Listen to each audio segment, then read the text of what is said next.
కాకమ్మక్క కథ. కాకులు పురాణ కాలం నుంచి కూడా ప్రసిద్ధి కన్నవి. వెనక ఎప్పుడో ఒక కాకి అగస్త్యుడి కమండలం ఒలకబోసిందట. అప్పుడు అందులో ఉన్న గంగ బయటికి వచ్చి నదిగా ప్రవహించింది. శ్రీరామచంద్రుడు సీతతో అరణ్యంలో ఉన్నప్పుడు ఒకనాడు ఒక కాకి వచ్చి సీతామహాదేవి రొమ్ము మీద పొడిచింది. రాముడికి కాకి మీద ఆగ్రహం వచ్చింది. దగ్గర ఉన్న గడ్డి పరక ఎత్తి కాకి మీద విసిరాడు. కాకి భయపడి 3 లోకాలు తిరిగింది. రక్షించేవారు లేక ఆఖరికి రామచంద్రుడినే శరణు వేడింది. కాకికి ప్రాణం దక్కింది కానీ ఒక కన్ను పోయింది. ఆనాటి నుంచి కాకులకు ఒంటి కంటి చూపే. కాకి ఎట్లా చూస్తుందో మీరెరుగుదురు కదూ. కాకులలో ఉన్న కొన్ని మంచి లక్షణాలు మనుషులలో కూడా లేవు. వాటిలో వర్ణభేదం లేదు. అందుకనే తెల్లని కాకులను లేవు తెలియరా సుమతి అన్నాడు కవి. కొన్ని కాకులను మనం మాలకాకులంటాం. కానీ నిజంగా వాటిలో అంటరానితనం లేదు. కాకులు ఇళ్ల కప్పుల మీద వరుసగా కూర్చుని చదువుకోవడం చూసారా? దాన్నే కాకిబడి అంటారు. కాకుల్లో ఇంకో మంచి బుద్ధి కూడా ఉంది. ఒక కాకికి తినేటందుకు ఏమైనా దొరికితే అన్ని కాకులను పిలుస్తుంది. అంతేకాని తన పొట్టకు మాత్రమే చూసుకోదు. వీటన్నిటిని బట్టి కాకులు చాలా గొప్పవని చెప్పవచ్చు.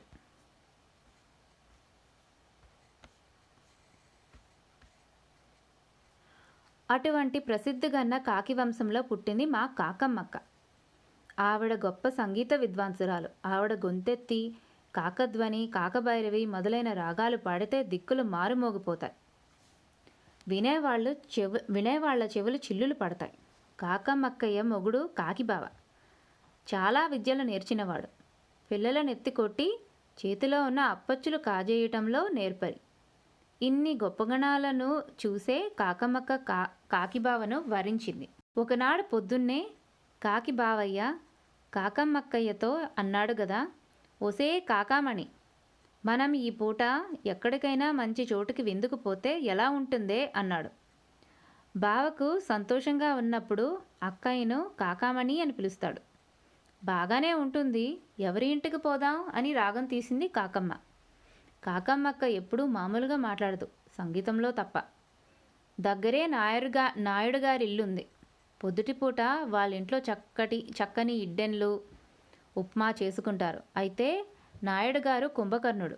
బారెడు పొద్దుకు గాని లేవడు. ఏం మనుషులో వీళ్ళు. మనలాగా వీళ్లకు తెల్లవారుజామునే లేచే అలవాటు లేదు. ఒట్టి సోమరపోతులు. మనం ఇద్దరము నాయుడు గారి ఇంటికి పోదాం. నువ్వు కమ్మగా ఆయన్నే మేలుకొల్పు.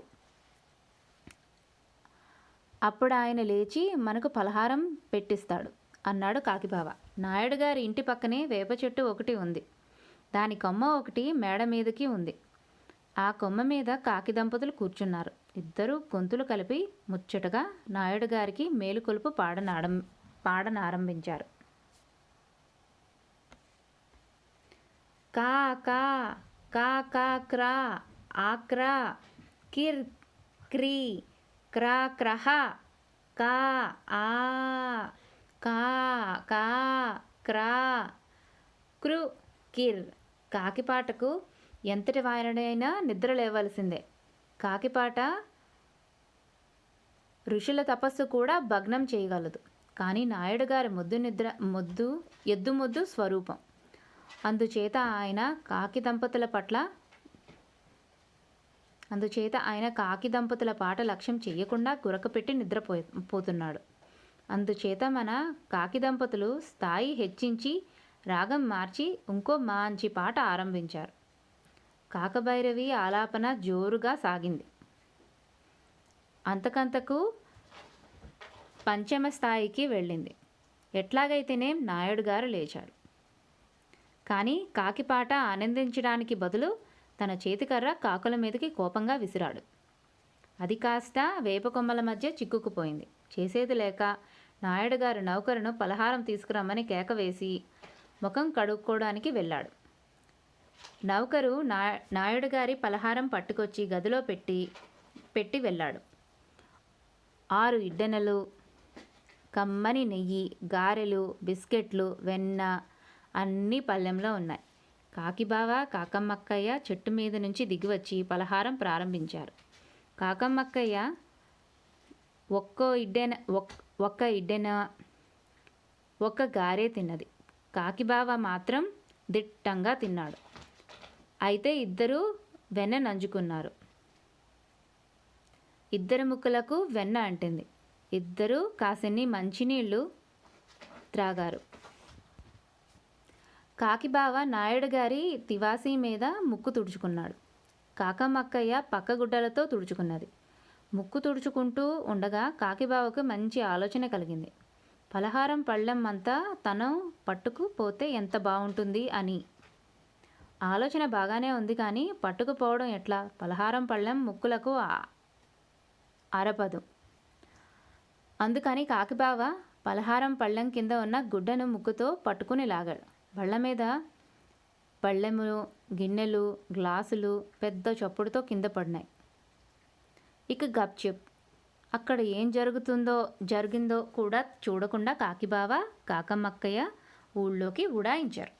The story of Kakammakka. The crow has been famous since the times of the Puranas or epics. Long time ago, a crow tripped on sage Agastya's kamandalam, meaning a water jug. The water that came out of the jug became a river and started to flow. When Sri Ramachandrudu along with Sita was in the forest, a crow pecked on Sita's breast. Rama was furious at the crow. He took a blade of grass and threw at it. The crow ran to all the three worlds of the gods. Since nobody could protect it, it came back to Sri Ramachandrudu and prayed him to spare him. The crow was spared, but was blinded in one eye forever. So, the crows have both eyes fully functional, but it uses only one eye at a time because its monocular vision is more powerful than its binocular vision. Isn't it amazing that the ancients knew about the crow's eyesight and cleverly made up a root cause for it? Coming back to the story. Since that day, the crow has been using only one eye. Now you understand how the crow uses its eyes. The crows have some good habits and traits that even human beings do not have. The crows do not have a caste system. They do not discriminate based on caste. Even the great poet said, "There is no whiteness among the crows." We call certain kinds of crows malakaki, meaning untouchable crow. But in reality, there is no untouchability among the crows. Have you ever seen a murder of crows sitting in a line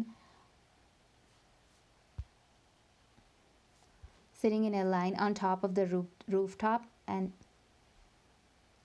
have you ever seen a murder of crows sitting in a line on top of a rooftop and studying together? That is called the school of crows. The crows have one more good behavior. When a crow finds food, it makes noise, calling other crows to share the food. The crow is not selfish to eat all the food by itself.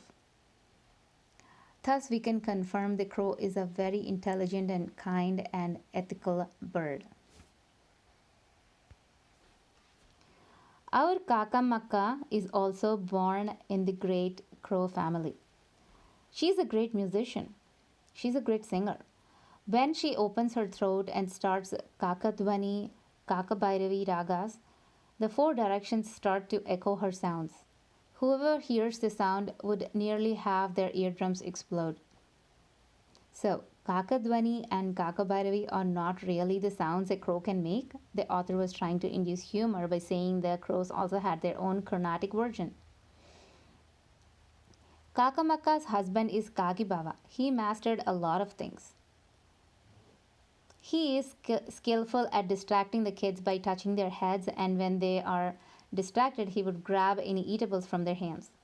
Observing these skills, Kakamakka decided to marry Kakibava.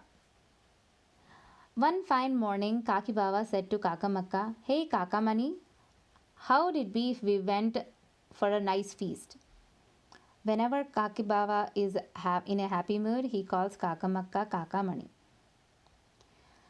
Whose house are we going to? Asked Kakamakka in a singing voice. She never speaks. She always sings what she wants to say.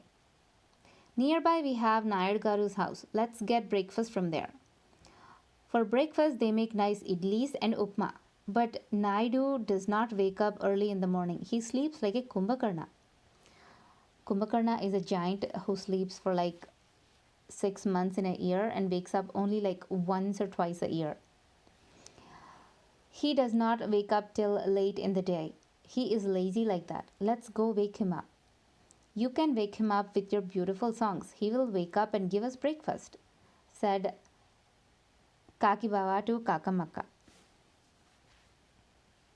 There was a neem tree right next to Nayadgaru's house. One of the tree's branches oversaw their terrace balcony. The wife crow and the husband crow flew and sat on the branch and opened their mouths and throats and started to sing to wake the Nayadgaru. Ka, ka, ka, kra, akra, kar, kri, kra, kraha, ka, ka, kra, kru, kir, the crows sang. When a crow sings, no one can ignore it and sleep. A crow song can wake up anybody. It can disturb deep meditation and penance too. But Nayadgaru was an exception. He could sleep through the crow's song. He was able to ignore the crow's song. He snored louder and continued to sleep. The wife crow and the husband crow had to change their songs and start another horrible song. They started Kakabhairavi. They sang louder and louder. Finally, Nayadgaru woke up. Instead of enjoying the crow's song, he was mad. He threw his cane at them angrily. The cane got stuck in the branches of the tree, so Nayadgaru sent for his servant to get breakfast, and he himself got up to brush his teeth and wash his face. The servant got the breakfast and left it in Nayadgaru's room. There were 6 idlis, tasty butter, garis, biscuits, sour cream in the plate. Kakibawa and Kakamaka came down from the branches and started the breakfast. Kakamaka ate 1 idli and 1 gari, but Kakibawa ate more than that. They dipped their food in butter and sour cream. Their big beaks were full of butter and sour cream. They finally drank water, and Kakibawa wiped his beak on the bedspread, and Kakamaka wiped her beak on Nayadgaru's towel. At this time, Kakibawa got an idea. He thought how nice it would be for them if they could fly off with a plate full of food. The idea is good, but how to do it? The plate is too heavy for the crows to carry with their beaks, so Kakibawa pulled the tablecloth that was below the breakfast plate. The plates, the glasses, and other vessels, along with the food, fell to the ground, making a loud noise. That's it. Kakamaka and Kakibawa had to fly away into the city, leaving the food behind.